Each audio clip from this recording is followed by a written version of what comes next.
Hello friends, this is Chantal from Peaceful Living in H Nursery. If cold weather is sneaking back into your forecast, don't panic. Today I'm going to show you how to protect your tender seedlings from frost, wind, and cold nights using simple and affordable methods. But before we do that, let me tell you a little bit what temperatures you should be worried about when it comes to your tender seedlings like tomatoes, peppers, eggplants, zinnias, and all the things that love the warm weather.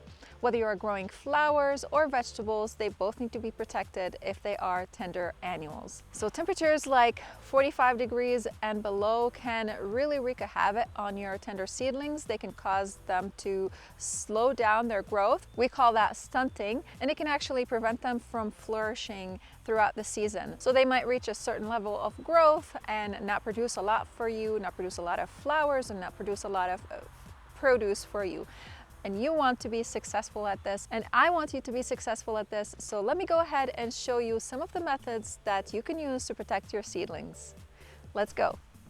The first thing that you are going to use to protect your seedlings is a cloche. And what a cloche is basically just a simple plastic structure like a dome or something of the sort that you can put over your seedlings.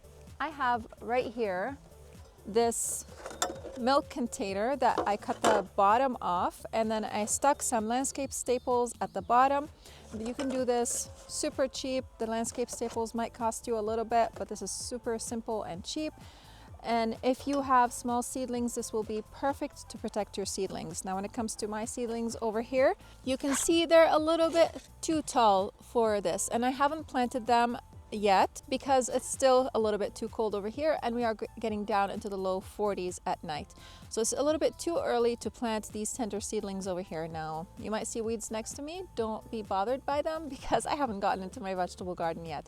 But anyways, you can also purchase these domes that come in different sizes, and some of them are sturdy and will last you several seasons, and some of them you can purchase at Dollar Tree for $1.50, which is super budget friendly for those of you who are trying to save a little bit of money and have a beautiful and productive garden at the same time. The next option that you can use is something like this frost cover over here. It's just a simple cloth basically. You can purchase this online. You might be able to find it at the big box stores. I'm not positive about that. I purchased this online, and it comes in many different sizes. You could also use something like a blanket or a bed sheet. That will work as well.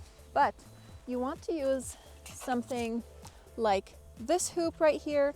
This is a 9-gauge wire. It came in a loop of wires, and I just simply cut it to size, and you stick both ends into the ground like so. You can get a close-up on it. And then you will want to have about 3 or 4 of these in your raised beds, separating them about 2 to 3 feet apart from each other.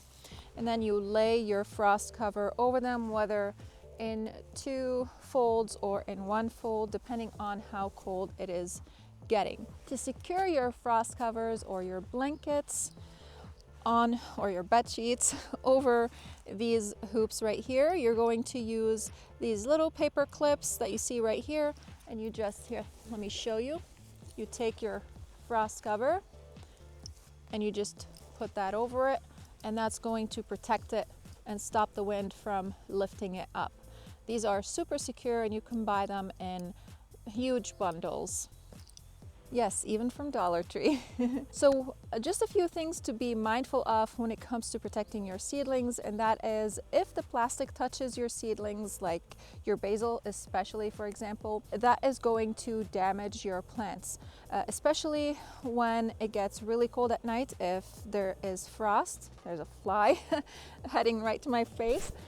Or if you are getting it warmer into the day and the leaves are touching the plastic, that's also going to cause humidity and just it's going to cook them basically. The same thing applies when it comes to your frost covers or your blankets. If your seedlings are touching them and you have super cold temperatures below freezing or even just a light frost, those leaves that are touching the frost covers can get damaged by the frost, but anything below that is going to be okay. So just make sure to lift that frost cover up by using something like these hoops right here, keeping them up away from your plants, or by using hoop houses. Those are going to be a little bit more on the expensive side, but it's an investment that you can use year after year. So either one of these methods are going to be work super effectively to, wow, that bird is loud. Either of these methods are going to work super effectively to protect your seedlings from the cold weather. Just make sure that if you're having temperatures below 45 degrees Fahrenheit, to protect your seedlings so that they will not get stunted and you will have a productive season. Also, if you haven't planted your seedlings, just as I haven't yet planted my seedlings, you can just simply take them indoor, put them under a grow light or in a south facing window so that they can receive the sunlight that they need to grow. And then once the temperatures during the day go up into the 50s, then you can take them outside so that they can stay hardened off, because you've worked super long and hard to harden off your seedlings and get them ready for the summer and for the summer heat, and you don't want them to lose that acclimation to the temperature and the outdoor climates. So by taking them inside at night and then bring them outside during the day when the temperatures are a little bit on the warmer side, that's going to keep them hardened off. One more thing I forgot to mention, and that is if it does get hot during the day, like in the 50s and above, you're going to want to remove your frost covers and your plastic, especially like plastic domes or the plastic container over here, like this jug right there. You're going to want to remove that off your seedlings so that they don't get cooked. The frost covers are not going to cook them as much as the plastic will. The plastic holds on to a lot of heat.